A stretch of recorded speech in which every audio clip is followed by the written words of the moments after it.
Assalamu alaikum dear students. Today our 15th lecture of chemistry, class 10th, chapter number 2, page number 41. Students, acids bases and salts के अंदर आज का जो हमारा topic है वो है बेसिक सॉल्ट्स। इससे पहले हम ये टॉपिक स्टार्ट करें, मैं आपको बता दूं कि हम क्या पढ़ रहे हैं, टाइप्स ऑफ सॉल्ट्स, जिसमें सबसे पहले हमने पढ़ा था नॉर्मल और न्यूट्रल सॉल्ट्स। सेकंड में हमने पढ़ा एसिडिक सॉल्ट्स। आज का जो हमारा पॉइंट है वो है बेसिक सॉल्ट्स। इससे पहले स्टूडेंट्स हम थोड़ा सा रिमाइंड कर लेते हैं कि जो हमने प्रीवियस टाइप्स पढ़ी हैं सॉल्ट्स की, उसमें क्या पढ़ा था और इसमें क्या डिफरेंस है। तो सबसे पहले हमने क्या पढ़ा था, neutral salts, normal salts.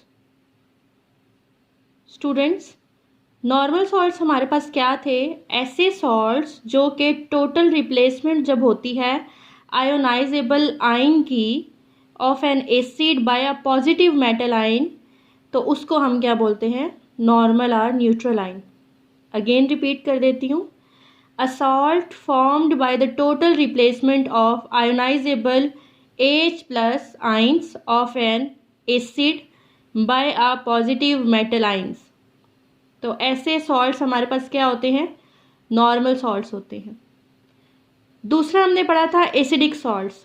Acidic salts हमारे पास होंगे, these salts are formed by partial replacement.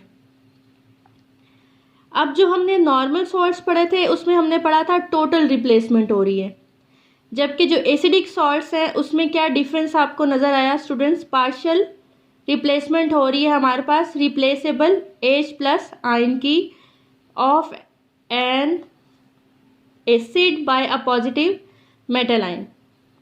अब यहाँ पे आपको दोनों में डिफरेंस पता चल गया है कि जो पहला हमने सॉल्ट की टाइप पढ़ी थी उसमें हमने क्या पढ़ा, टोटल रिप्लेसमेंट हो रही है, किसकी हो रही है, H प्लस आयन की, ठीक है। जबकि हमारे पास जो एसिडिक सॉल्ट है उसमें हमारे पास पार्शियल रिप्लेसमेंट हो रही है रिप्लेसेबल H प्लस आयन की।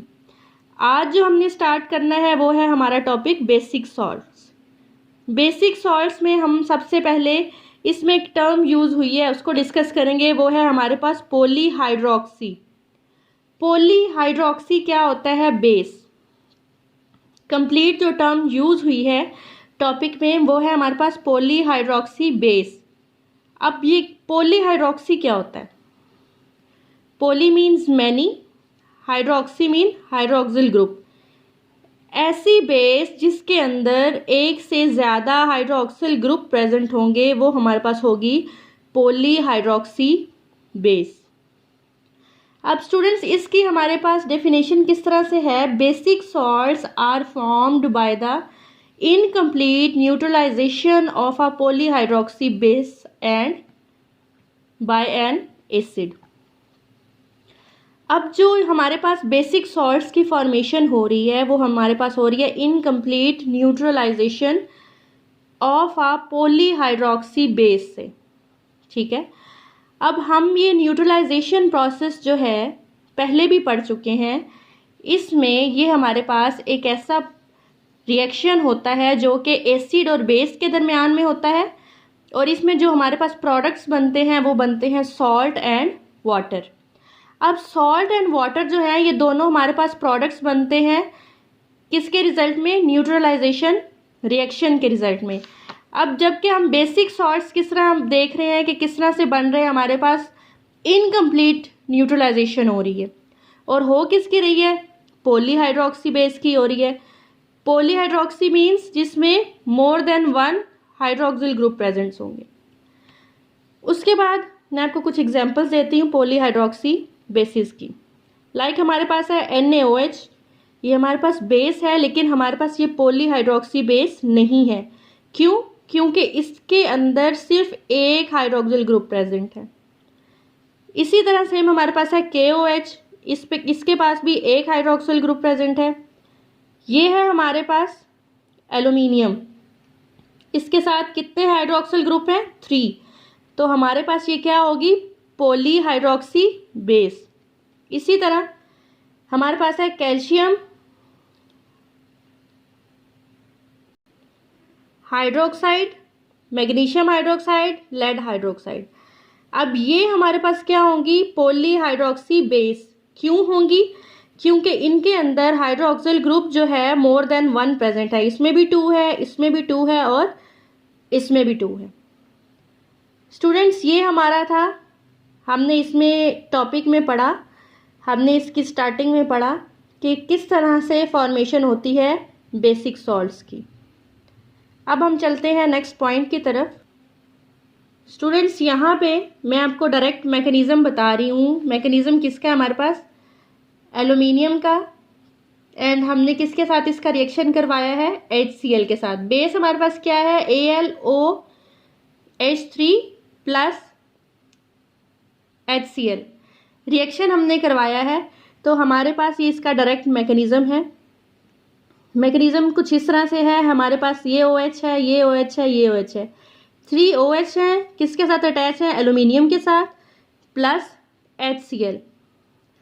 अब हमारे पास ये जो बॉन्ड है ये ब्रेक होगा। इसके ब्रेक होने के बाद क्लोरीन जो है इसकी इलेक्ट्रोनेगेटिविटी ज़्यादा है हाइड्रोजन से, तो ये जो इलेक्ट्रॉन यहाँ पे प्रेजेंट हैं ये पुल हो जाएंगे क्लोरीन की तरफ। ये क्लोरीन की तरफ पुल हो जाएंगे, तो ये जो हमारे पास H पॉजिटिव रह जाएगा ये जाएगा यहाँ पे ऑक्सीजन की तरफ। ठीक है, क्यों? क्योंकि यहाँ पे सिर्फ H प्लस आयन रह गया है। ठीक है, जो इसके पास इलेक्ट्रॉन थे वो क्लोरीन के पास चले गए हैं। तो अब इसको स्टेबल होने के लिए, इसको अपना डुप्लेट कंप्लीट करने के लिए 2 इलेक्ट्रॉन्स की ज़रूरत है। तो ये बॉन्ड बनाएगा ऑक्सीजन के लोन पेयर के साथ। ठीक है, किस तरह से बनाएगा लोन पेयर? हमारे पास इस फॉर्म में बनाएगा। ये हमारे पास बन जाएगा HOH। यहाँ पे हमने यहाँ से ऑक्सीजन जो है यहाँ से रिमूव कर दी, ये इसका सेकंड स्टेप है। इसमें अगेन क्या होगा? हमारे पास यहाँ पे क्या रह गया? +1। क्यों? क्योंकि यहाँ पे जो ऑक्सीजन थी यहाँ से रिमूव हो गई, ये अटैच हो गई हमारे पास इस हाइड्रोजन के साथ। अब यहाँ पे हमारे पास क्या रह गया? Aluminium positive. अब ये हमारे पास क्लोरीन जो है ये नेगेटिव है, ये हमारे पास पॉजिटिव है, तो ये इसके साथ रिएक्ट करेगा और हमारे पास क्या बन जाएगा? Al। बॉन्ड किसके साथ बना रहा है? Cl के साथ। स्टूडेंट्स, अब हमारे पास जो एंड प्रोडक्ट्स बनेगा वो क्या बनेगा? एक तो बनेगा वाटर मॉलिक्यूल और दूसरा हमारे पास बनेगा एल्यूमिनियम डाइहाइड्रोक्सी क्लोराइड। किस तरह से बना मैं आपको बता देती हूँ दोबारा से। हमने इसका डायरेक्ट मैकेनिज़्म पढ़ा है। मैकेनिज़्म में हमने देखा है कि किस तरह से ये बेस और ये एसिड एक दूसरे के साथ बॉन्ड बना रहे हैं और यहाँ पे इनकम्प्लीट न्यूट्रलाइजेशन हो रही है। इनकम्प्लीट न्यूट्रलाइजेशन का रिएक्शन हो रहा है यहाँ पे, जिसके बाद हमारे पास एक वाटर मॉलिक्यूल बन रहा है और एक हमारे पास बन रहा है एल्यूमिनियम डाइहाइड्रोक्सी क्लोराइड, जो कि हमारे पास क्या है? ये बनेगा हमारे पास। उसके बाद हमारे पास जो सेकेंड इक्वेशन है हम उसे पढ़ेंगे, वो हमारे पास है lead hydroxide plus acetic acid है हमारे पास। अब जो एसिटिक एसिड है और जो लेड हाइड्रोक्साइड है वो दोनों एक दूसरे के साथ रिएक्शन करेंगे और हमारे पास जो एंड प्रोडक्ट बनेगा वो बनेगा lead hydroxy acetate plus water का मॉलिक्यूल। ये जो हमारे पास लेड हाइड्रोक्सी एसीटेट है ये हमारे पास बेसिक सॉल्ट है। ये थी इसकी सेकेंड इक्वेशन। थर्ड इक्वेशन क्या है इसकी? स्टूडेंट्स, थर्ड इक्वेशन है इसकी जिंक के साथ। Zinc hydroxide plus nitric acid, ये दोनों एक दूसरे के साथ रिएक्ट करेंगे और रिएक्ट करने के बाद क्या बनाएंगे? जिंक हाइड्रोक्सी नाइट्रेट और वाटर का एक मॉलिक्यूल बना देंगे। ये हमारे पास थे 3 रिएक्शन। इसके बाद हमारे पास कुछ फर्दर रिएक्शंस हैं जिनमें डिफरेंस कहाँ पे आ रहा है? These salts reacts with acids to form normal salts. अब ये जो हमारे पास सॉल्ट्स हैं जो बने हैं, इन्होंने फर्दर एसिड के साथ रिएक्ट करके नॉर्मल सॉल्ट्स बनाने हैं। किस तरह से बनाने हैं स्टूडेंट्स? लाइक हमने ये पढ़ा, हमारे पास क्या आया? Aluminium dihydroxy chloride. इसका रिएक्शन होगा HCl के साथ, ये हमारे पास क्या एसिड और ये जो हमारे पास सॉल्ट बना है, इन दोनों ने एक दूसरे के साथ रिएक्ट करना है, एक दूसरे के साथ। रिएक्शन के बाद जो यहाँ पे हमारे पास प्रोडक्ट बनेंगे वो बनेंगे, एक बनेगा एल्यूमिनियम क्लोराइड हाइड्रोक्साइड और दूसरा हमारे पास क्या बनेगा H2O। इससे पहले स्टूडेंट्स मैं आपको बता दूं कि जो हमारे पास ये इक्वेशन है, ये रिएक्शन जो हमारे पास है ये डबल स्टेप रिएक्शन है। फर्स्ट स्टेप इसका ये है, सेकंड स्टेप इसका ये है। क्यों? क्योंकि यहाँ पे जो हाइड्रोक्सिल ग्रुप हैं वो 2 प्रेजेंट हैं।